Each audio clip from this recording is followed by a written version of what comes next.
कौन सा चुना है, ये बात तो हमें समझ में आ गई कि प्रमोटर्स की बाइंग वाला कोई शेयर है आपके पास। कहां पर इतने भर भर कर शेयर खरीदे जा रहे हैं? एक प्लेट आएगी स्क्रीन पे जो स्टॉक का डिस्क्रिप्शन देगी आपको। एक आज ऐसी कंपनी रडार पर है जो बीटन डाउन है, बहुत पिटी हुई है, प्रमोटर्स कंटिन्यूअसली खरीदारी कर रहे हैं। छोटी कंपनी है पर म्यूचुअल फंड्स, एफआईआई सबकी होल्डिंग है, बहुत स्ट्रांग कारोबार है, तगड़े फाइनेंशियल्स हैं और सबसे इंपॉर्टेंट अट्रैक्टिव वैल्यूएशंस पे ये स्टॉक अवेलेबल है। अब जरा वो प्लेट लेकर आइए जो क्यूज के तौर पे मैंने दी थी, वो जो क्लू दिया था आपको जिसमें प्रमोटर्स की कंटिन्यूअस बाइंग देखने को मिल रही थी। हेमंत, उसमें एक चीज हटा दी थी मैंने, कल की बाइंग का आंकड़ा वो दे देता तो बड़ा ऑब्वियस हो जाता, क्योंकि कल फिर प्रमोटर्स ने उस स्टॉक में 77,000 शेयर्स खरीदे हैं। तो रोज खरीद रहे हैं? तो नाम तो बताइए पहले। हाँ, तो अब ऑब्वियस हो गया, मैंने स्टॉक सीरीज में बताया भी था। एनसीएल इंडस्ट्रीज आज रडार पर है। अच्छा, एनसीएल मतलब नागार्जुना सीमेंट।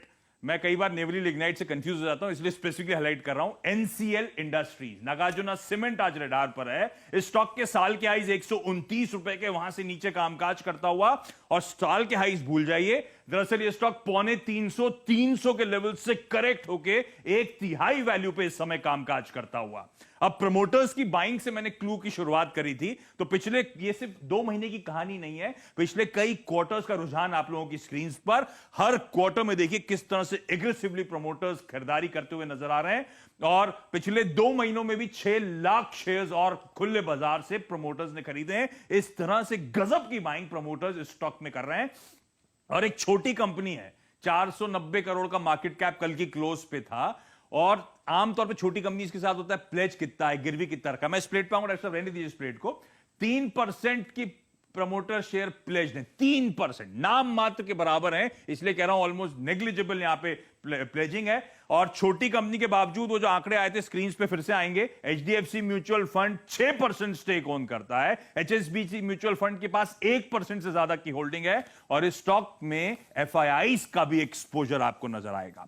धंधा समझिए, प्रीडोमिनेंटली एक सीमेंट कंपनी है, तगड़ी ब्रांड विजिबिलिटी है, बहुत पॉपुलैरिटी है नागार्जुना सीमेंट की आंध्र प्रदेश में, तेलंगाना में। इसके अलावा केरला, तमिलनाडु, कर्नाटका, पौंडीचेरी, इन सब बाजारों में इस कंपनी के मार्केट्स हैं, प्रेजेंस है। 2.7 मिलियन टन की सीमेंट कैपेसिटी, और इस सीमेंट डिवीजन ने FY20 में 1100 करोड़ के रेवेन्यूज करे थे। इस कंपनी का रेडिंग मिक्स कंक्रीट का धंधा है, 7 प्लांट हैं, हैदराबाद और विशाखापट्टनम के बाजार को केटर करते हैं। और आरएमसी के धंधे से FY20 में 84 करोड़ रुपीस का रेवेन्यू हुआ।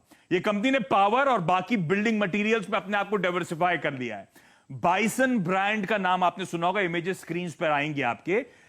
पैनल, लैमिनेट्स, डिजाइनर बोर्ड्स आते हैं। इंडिया की इकलौती मैन्युफैक्चरर है सीमेंट बॉन्डेड पार्टिकल बोर्ड की। 62% सीमेंट, 28% वुड, उस तरह के बोर्ड बनाती है। और इस धंधे ने भी FY20 में 125 करोड़ के रेवेन्यूज करें। ड्यूराडोर नाम का एक ब्रांड कईयों ने सुनना शुरू करा होगा, लेटेस्ट एडिशन है, रेडीमेड दरवाजे ये कंपनी बनाती है। इनफैक्ट इस देश की सबसे बड़ी डोर मैन्युफैक्चरिंग यूनिट खड़ी कर दी है, जो पिछले साल FY20 में अभी कमीशन हुई है।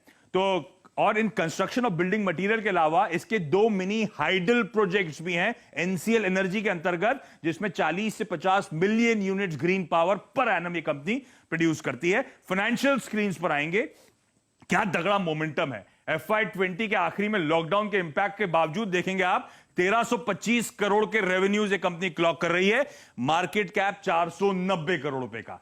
पलटिए इस प्लेट को, इबीटा आपकी स्क्रीन पर आएगा। FY20 में 150 करोड़ का इबीटा करा, 490 करोड़ का मार्केट कैप, केवल 3 टाइम्स इबीटा पे स्टॉक है। डेट इक्विटी हर साल रिड्यूस हुआ है, 0.37 टाइम्स का डेट इक्विटी पे इस समय कामकाज होता हुआ रिडक्शन के बाद।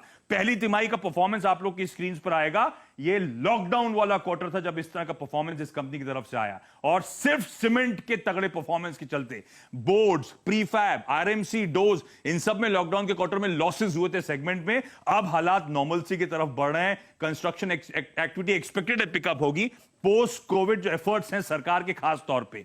और सबसे इंपॉर्टेंट फाइनली भाव, वैल्यूएशंस मैंने बात करी थी, पीयर कंपैरिजन आएगा। बड़ी कंपनियां छोड़ दीजिए क्योंकि वो तो बनता है महंगी ट्रेड करेंगी, इसके साथ वाले पीयर्स के साथ इसके कंपैरिजन स्क्रीन्स पर सिंगल डिजिट पी मल्टीपल पे आज भी कामकाज करती हुई, और वो एक्सप्लेन करता है कि क्यों कल प्रमोटर्स ने खरीदा, क्यों पिछले कई महीनों से लगातार प्रमोटर्स इस स्टॉक में खरीदारी कर रहे हैं। बहुत सही कहा आपने बाब। और मैं देख रहा था इसका 52 वीक हाई, तो आज ये 20% वाला कैंडिडेट है, तो 52 हफ्तों का उच्चतम स्तर भी ये लगा लेगा। एनसीएल इंडस्ट्रीज प्रमोटर्स लगातार खरीद रहे हैं, तो फिर ये स्टॉक भागेगा, और ये लॉजिक बहुत ही बढ़िया है बाब, अच्छा प्रदर्शन दिखाएगा फिर ये शेयर।